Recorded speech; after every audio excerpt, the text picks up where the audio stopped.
Yeah, we can continue with our study of Mareh Yaakov. As with every Shiur, we're going to begin with something from the Parshat of Shiur, from the weekly Parsha, to see how we would take this translation and perhaps apply it to parts that Dr. Seaman did not get to record his thoughts on. So in Parshat Shmini, we have the word lehavdil, to make a difference in between, appearing twice. The first time that it appears is when the Kohanim are given the commandment not to drink anything alcoholic or anything intoxicating before they come to do their ceremony in the Mishkan, in the tabernacle.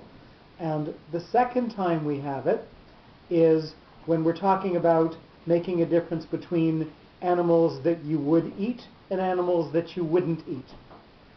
So both of these words, lehavdil, are going to tell us that there was a situation before and a situation afterwards, but there's a difference, and both words have actually a similar but a different note on them.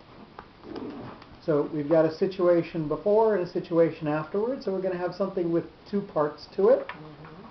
So in the case of not drinking intoxicating beverages, well, that was something that was implied before, but formalized as a rule after the death of Aaron's two sons.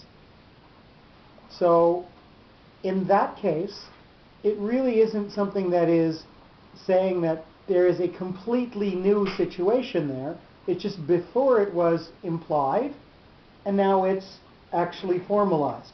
So in that case, we're going to put a katon, something with two dots, onto the thing to say there was a way that it was before, informal, and this is the rule now.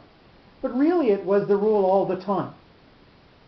On the other hand, when we're talking about animals that were not kosher and animals that are kosher, well, yes, we've got, rules before you could eat anything and rules now that some things you can't eat. But this is a brand new situation. This is something that is different from before. So that word, lehavdil, has a zakef gadol.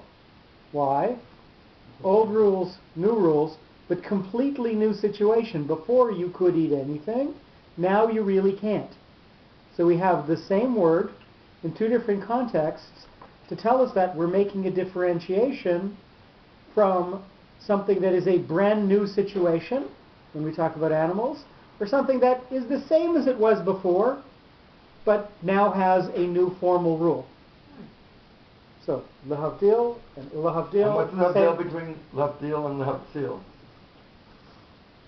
Okay, well, it is not big enough to be a tzadi. It is small enough to be a daled. So there I'm you okay. go. Nice, good. Yeah. You know?